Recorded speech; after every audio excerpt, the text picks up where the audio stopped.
Wait, I want to add something. Hold, please. Just wanted to add Lumiere in here for Halloween vibes. Hi y'all, welcome back. I'm so excited to talk to everyone today. As I mentioned in the last vlog, today's video is going to be about some really badass women in some really badass books. Please excuse my language. So I want to preface this video by saying I'm really not smart and I left all the books that I'm supposed to be showing you guys today at my dad's house. But I will be including a photo of them in this general area as I talk about them so you can still see the covers and everything. So let's dive right in. Diving right in, the first book I'm going to recommend to you guys today is one of my favorite books of all time. This is The 7 Husbands of Evelyn Hugo by Taylor Jenkins Reid.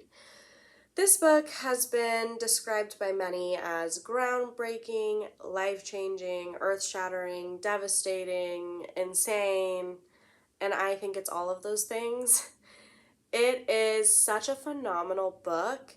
But as you read, you go through kind of a whirlwind of emotions. I'm telling you, I went through probably every stage of grief while feeling all the happy emotions I could possibly feel, all while reading the same book.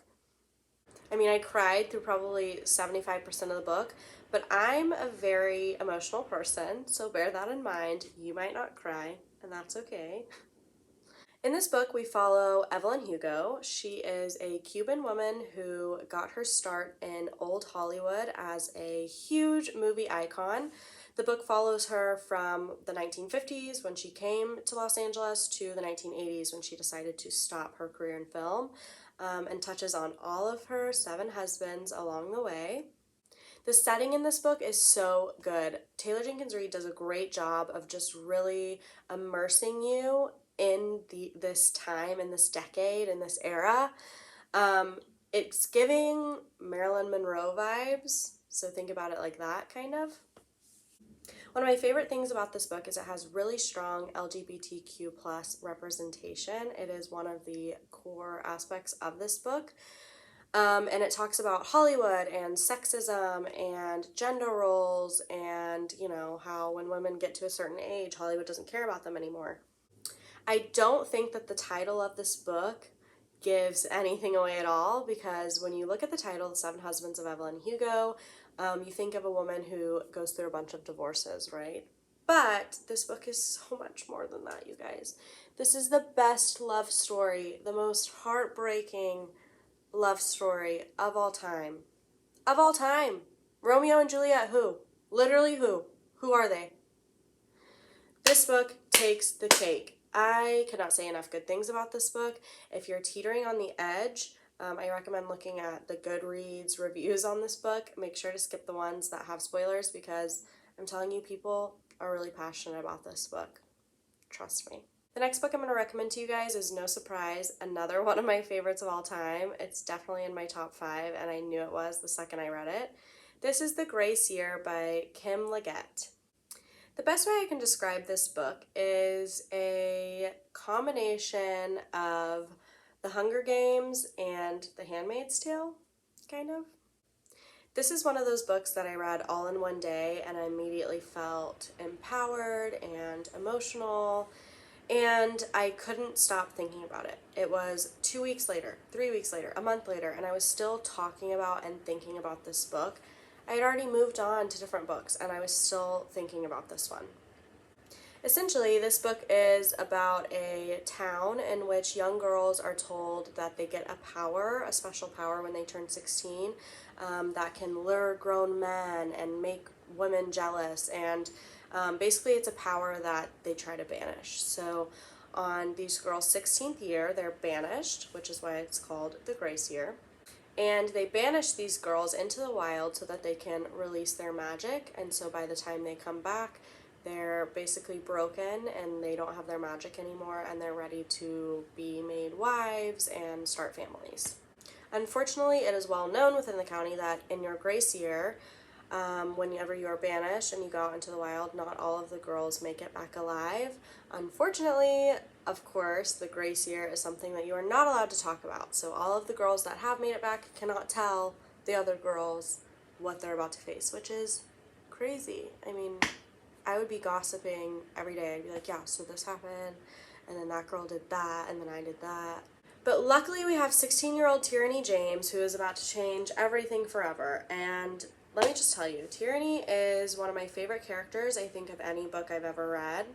As I read about her and followed her progression throughout the book, I just kept thinking, wow, I hope my little sister grows up to be this young girl. This book is horrifying and beautiful, all wrapped up into a perfect red silk ribbon. It discusses the complex and sometimes twisted relationship that girls and women have with each other, and is one of those books that you will never ever be able to stop thinking about. It just sticks with you. It's so painful, but I think it's really important. Lastly, for this book, I just want to read you guys one quote from the novel, because I think it's really important just in general, whether it's relative to the book or not. And hopefully it'll make you guys read it, maybe. So my favorite quote is, "The things we do to girls, whether we put them on pedestals only to tear them down or use them for parts and wholes, we're all complicit in this. But everything touches everything else, and I have to believe that some good will come out of all this destruction. The men will never end the grace year, but maybe we can." The next book I'm going to recommend to you guys is a really fun one. If you have ever been even slightly interested in Greek mythology, you will love this book. This is Circe by Madeline Miller. So I think it's pretty fair to assume that most of us know the story of the Odyssey and have heard even just a slightly bit about Circe and kind of the role she played in the Odyssey. However, this book is nothing like that. It takes Circe, who was seen as a villain, and it gives us a feminist retelling from her point of view. Madeline Miller did a wonderful job of taking this small kind of side character in the story of the Odyssey and giving her her own world and her own story. We're getting to hear things from Circe's side, which is so powerful. Circe is powerful, she's unique, she's herself. She shows us a unique way at being self-respecting and loving ourselves. And she shows us the power of freedom that she has created herself. She shows us that if you want to live happily, you have to be true to yourself always. And I think that that's what makes this book so powerful, is that Circe in herself is so powerful. And if you, like me, dozed off a little bit during history class and you don't remember all of the creatures and gods and mortals and all of that and how they connect in Greek mythology, Madeline Miller includes a kind of like a glossary in the back for all of the characters that she even briefly mentions throughout the story. So it kind of helps you to stay connected to the whole world of Greek mythology. I think based off of this description, it might be easy to just write this off as another Greek mythology book, blah, blah, blah. We already know all the stories, but this one is so different.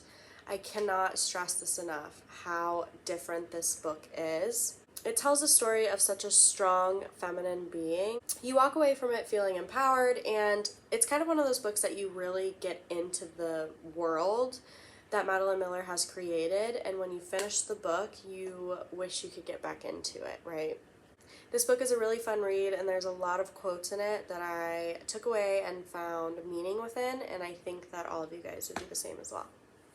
And last but certainly not least, I can't talk about books centered around women without at least mentioning my favorite OG women-centered book, Little Women. Now, I know what you're thinking. Keely, this isn't like any of the books that you just talked about today or last week. Well, let me tell you something. It's impossible to talk about books centered around women without talking about Little Women. I mean, come on, Little Women. Now, I'm not going to go super in depth to this is upside down. Now, I'm not going to go too in depth as to the plot of Little Women because I think most of us pretty much know it, or have heard the story, or watched the movies, or whatever the case may be. But I know me personally, I'd heard the story a bunch of times. We used to read a little bit of it when I was a kid, and I've seen both of the movies. The 2019 version is one of my favorite movies ever of all time. However, I hadn't actually stopped to read the novel through and through. And that's why I'm recommending it to you guys today. Not because it's a book that you've never seen before or heard of, or something you typically wouldn't pick up, or something that I'm talking about to you for the very first time. It's more because I know most of us haven't read the story the whole way, and I think that because of that we miss so many key concepts. This book just makes you feel comfy, and it makes you want to go run and give your sisters, if you have them, or your best girlfriends, or your mom, or your grandma, the biggest hug ever. You may not consider these girls badass, but I do. I think that whether you relate to Meg, Jo, Beth, or Amy, me personally, I'm an Amy. I think that you will be able to see yourself, or your mom, your daughter, or your best friend, your sister, or your grandma. You'll be able to see them in at least one of these characters. And I just always find that so comforting to be able to read a book and see yourself in a character, see the people you love in a character, and really get to experience these relationships with other girls and women. And I think we can all learn something from them. I just think that this one is such a comfy must read. It's a classic for a reason, not to mention it's a perfect fall read. So if you're looking for a book to read in November and December, this is it. This is the Barnes & Noble cover, if you're wondering, and this is from Amazon. It is the movie edition, 2019, if you're wondering. So that is the end to this series. I hope that all of you guys found something you'd like to read. As I mentioned last week, I highly recommend checking your library first and then local bookshops if possible. And just remember, you're powerful, you're strong, you're loved, you're important, and I hope that these books make you feel that way. Bye-bye!